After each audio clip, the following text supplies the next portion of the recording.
사도행전 3장 12절에서 우리 21절까지 우리 한 목소리로 같이 천천히 12절에서 21절까지 같이 읽겠습니다. 시작. 베드로가 이것을 보고 백성에게 말하되 이스라엘 사람들아, 이 일을 왜 놀랍게 여기느냐?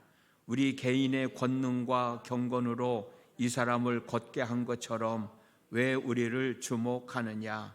아브라함과 이삭과 야곱의 하나님, 곧 우리 조상의 하나님이 그의 종 예수를 영화롭게 하셨느니라. 너희가 그를 넘겨주고 빌라도가 놓아주기로 결의한 것을 너희가 그 앞에서 거부하였으니, 너희가 거룩하고 의로운 일을 거부하고 도리어 살인한 사람을 놓아주기를 구하여 생명의 주를 죽였도다.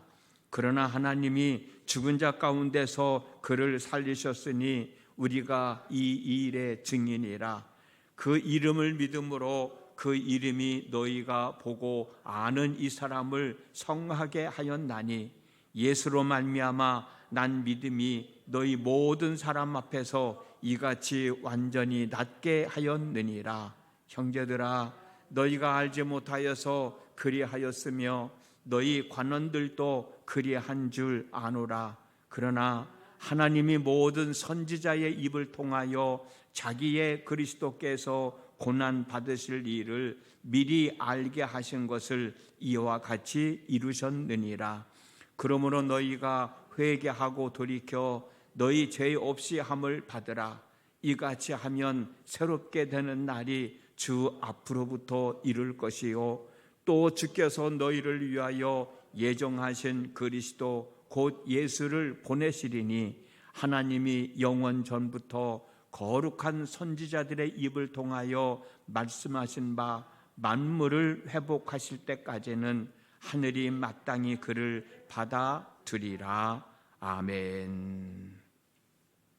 오늘 또 하나님 앞에 있는 여러분 모두에게 하나님의 은혜가 함께 하셔서 오늘의 삶도 잘 추스려 나가는 복된 날 되어줄 수 있기를 주님의 이름으로 축복합니다. 지난주에 나눴던 말씀인데 한 번 더 보려고 그럽니다.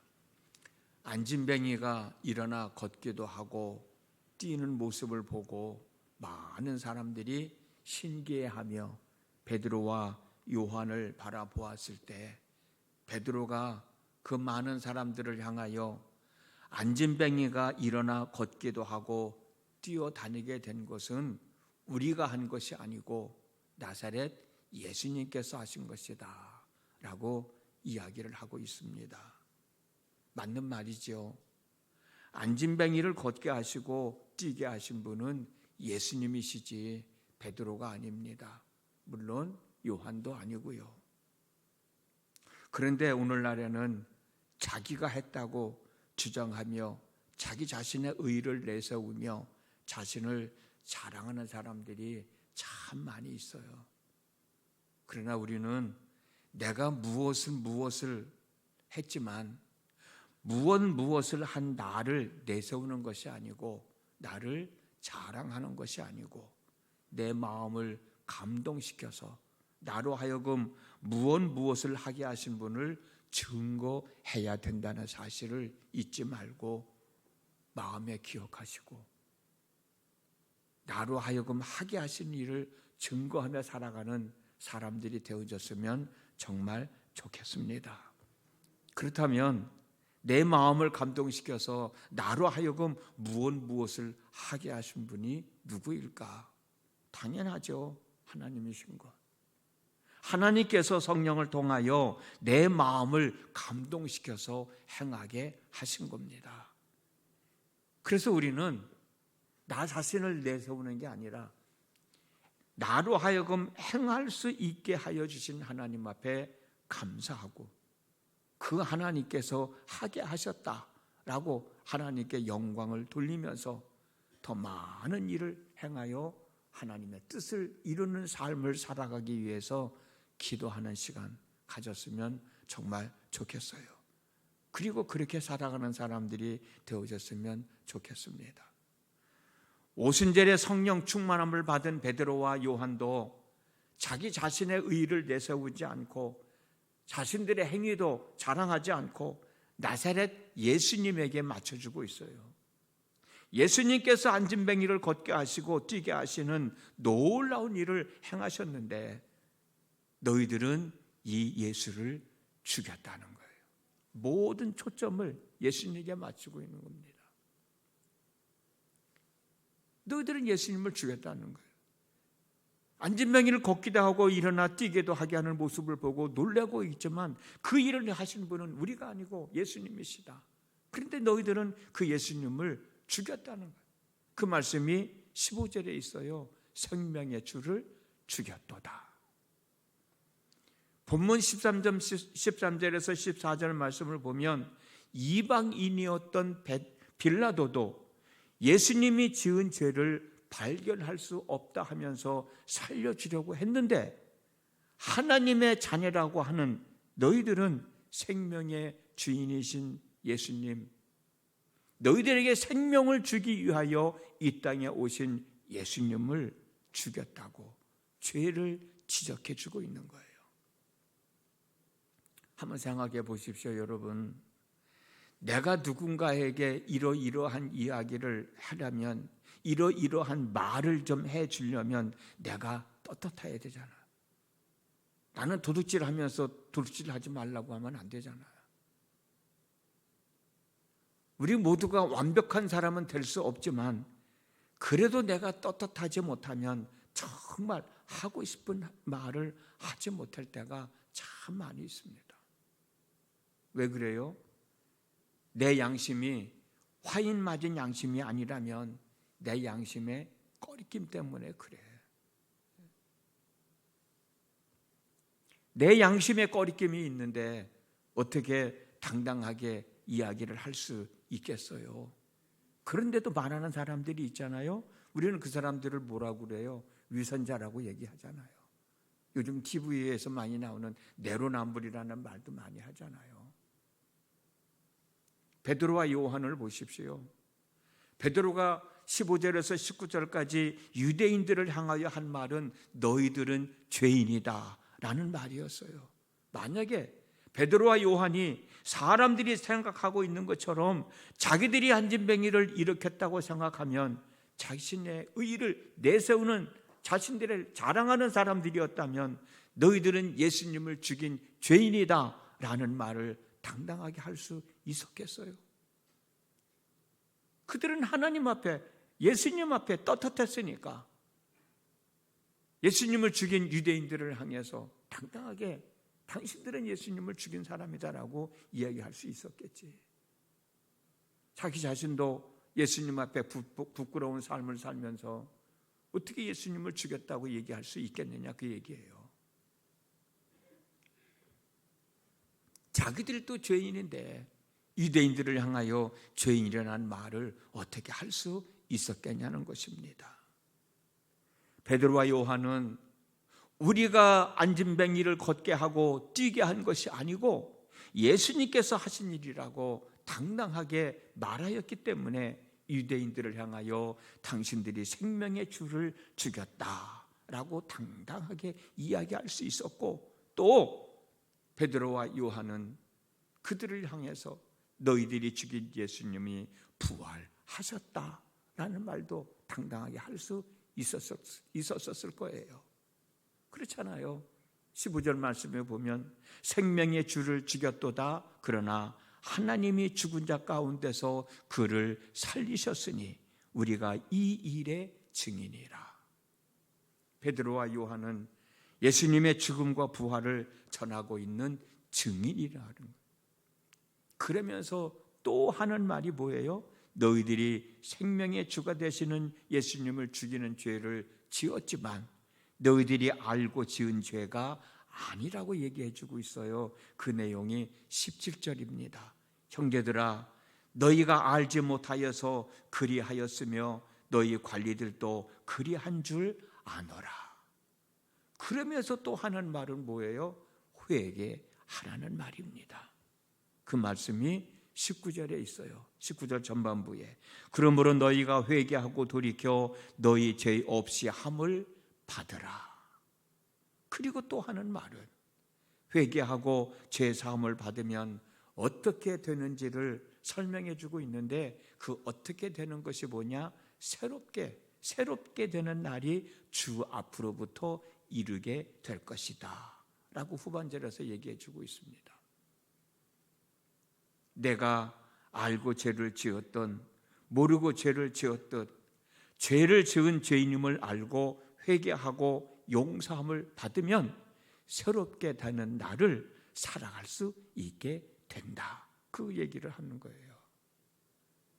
그렇다면 예수님이 허락하여 주신 새롭게 되는 날은 어떤 날들일까요?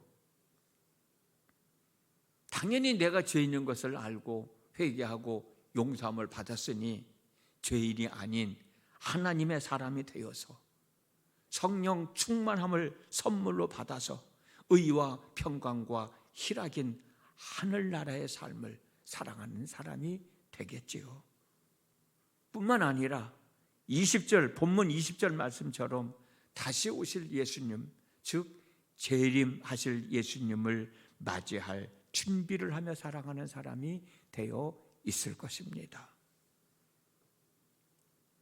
사도행전의 저자인 누가는 안진뱅이가 걷기도 하고 뛰기도 하는 사건을 통하여 유대인들에게 예수님을 십자가에서 죽게 한 사실을 깨달아 알게 하고 회개하게 하여 예수님을 구세주로 영접하여 구원받고 성령을 선물로 받아 성령 안에서 누리는 하나님 나라의 삶, 다시 말씀드리면 의와 평강과 희락의 삶을 살아가게 하시려는 하나님의 뜻을 전해주고 있는 거예요. 그러므로 저와 여러분들도 안진뱅이가 걷고 뛰는 것에만 관심을 갖지 말고, 때로는 내가 죄를 지은 죄인이었음을 깨닫고 회개하여 죄 용서함을 받고 성령 충만함을 선물로 받아서 성령 안에서 누리는 의와 평강과 희락인 하나님 나라의 삶을 살아가야 된다는 생각을 가져야 돼요. 대부분의 많은 사람들은 안진뱅이가 일어나서 걷기도 하고 뛰는 것에 대해서 관심을 갖고 있지만, 우리는 그 사건을 통해서 하나님이 정말 우리에게 말씀하시고 싶었던 것이 무언가, 그 사실을 깨닫는 거예요. 그 사건을 통해서 베드로가 유대인들에게 하는 얘기가 뭐예요? 너희들은 죄인이다. 생명의 주를 죽였어. 생명을 주러 온 예수를 죽였어. 그러나 하나님은 그를 살리셨다. 너희들이 죄인임을 알고 회개하라. 그러면 용서함을 받고 성령을 선물로 받고 성령 안에서 의와 평강과 희락인 하나님 나라의 삶을 살아가게 될 것이다. 천국을 바라보며 살아가게 될 것이다. 그 이야기를 하는 거예요. 근데 많은 사람들은 안진뱅이가 일어나 걷기도 하고 뛴 사건, 거기에만 관심을 갖잖아요. 물론 거기서도 관심을 가져야 되겠지만 이제 우리는 좀 성숙한 그리스도인이잖아. 그 사건을 통해서 하나님이 내게 주시는 말씀이 뭔가, 뜻이 뭔가 생각해 보는 거예요. 그게 내가 죄인인 것을 깨달아 보자. 내가 죄인인 것을 한번 되새겨 보자. 하나님 앞에 용서를 구하자. 그리고 성령을 선물로 받자. 성령 안에서 살아가는 참 하나님의 사람이 되자 라고 하는 마음이 얼마나 귀하고 소중한 마음이냐는 거예요. 오늘 하루의 삶 속에서도 그 마음을 가지고 우리에게 주어진 하늘의 삶을 추스리며 살아갈 때 한번 상상을 해보세요. 그 삶을 통해서 하나님이 얼마나 행복해 하실까? 하나님이 행복해 하실 때 나에게는 얼마나 큰 은혜를 더하여 주실까? 그 은혜로 살아가는 내 삶이 얼마나 행복하고 내 삶이 얼마나 복 있는 삶일까? 그런 삶 살아가고 싶을 생각 들잖아요. 그런 마음 가지고 살아갈 때 어떤 일이 있다 하더라도 좌절하지 않죠. 굴하지 않죠. 당당하게 살아가는 삶을 살아갈 수 있게 되는 겁니다. 오늘이 바로 그런 마음가짐을 가지고 살아가는 복 있는 한 날의 삶 되어질 수 있기를 주님의 이름으로 축복합니다. 기도하겠습니다. 안진병이가 일어나 걷기도 하고 뛰기도 하는 사건을 통해서 많은 사람들은 신기해하며 베드로와 요한을 바라보고 있지만 베드로와 요한은 왜 우리가 한 것으로 생각하고 우리를 쳐다보느냐? 우리가 한 것이 아니고 예수님이 하신 것이다. 근데 너희들은 그 예수님을 죽였다. 그렇지만 하나님은 그를 살리셨고 그를 통해서 우리에게 영원한 생명을 허락해 주셨다. 천국을 주셨다. 그러므로 너희들이 죄인인 것을 알고 회개하고 죄 용서함을 받고 성령을 선물로 받고 너희들도 하나님의 사람으로서의 삶을 살아가야 된다라고 하는 말씀. 그 말씀을 우리가 오늘 다시 한번 나눴습니다. 하나님, 그 말씀을 마음에 새기면서 내가 하나님 앞에 회개할 죄 있는 것 아닌가 다시 한번 생각해보고 회개하고 용서함을 받고 성령을 선물로 받고 성령 안에서 의와 평강과 희락의 삶인 하나님 나라의 삶을 살아가는 저희 모두가 되어지도록 이 시간에도 큰 은혜를 허락하여 주시옵소서. 예수님의 이름으로 기도드렸습니다. 아멘.